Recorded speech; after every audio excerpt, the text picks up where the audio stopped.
The police did make 7 arrests this morning. That was after 2 vehicles were stopped a few miles from here. And items found, they said, included paint, smoke grenades and loudhailers. But it really does feel like a very small footnote to what has been a day here in St Ives and in Falmouth of very noisy but very peaceful protest. The police are here in vast numbers, but they were largely onlookers today as Extinction Rebellion took their supporters onto the streets and then, when the tide was out earlier, onto the beaches below. So let us stand as we face the coming storm, for we love this land. They began with a choir in a field above St Ives. The environmental campaign group Extinction Rebellion fulfilling their pledge that this first in a series of G7 protests would be artistic. We are failing on our promises that we made for the Paris Agreement in 2015. We're not hitting our targets. We need to stop funding fossil fuel industries, stop the acidification of the oceans. We need to act now.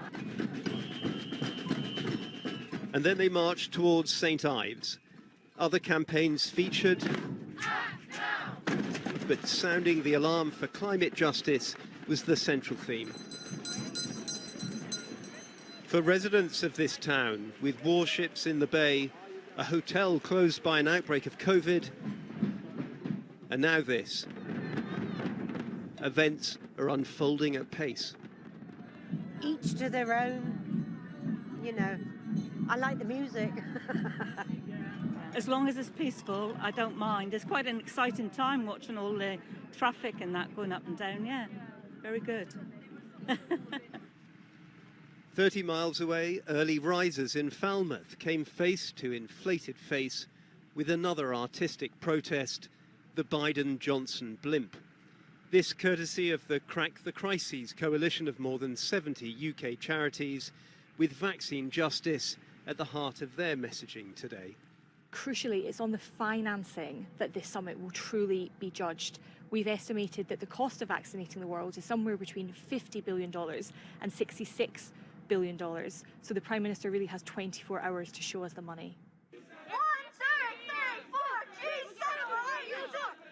It was in Falmouth that a group of young environmental campaigners staged their protest, stopping outside the media centre.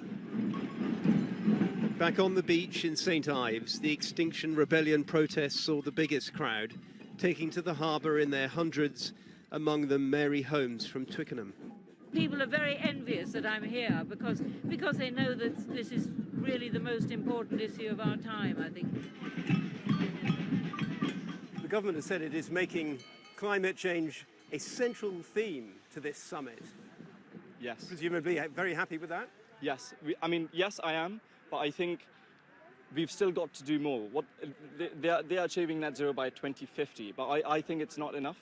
We need to also think of regeneration, restoring what we have already on this planet, and also, restoring what we've already destroyed as well. These people have died. Later, doctors and nurses staged a mock inquest, citing the climate crisis among underlying causes for COVID deaths. And so ended a day of peaceful protest, given a dramatic stage, an audience at times with unique vantage points, and the promise of more acts to come.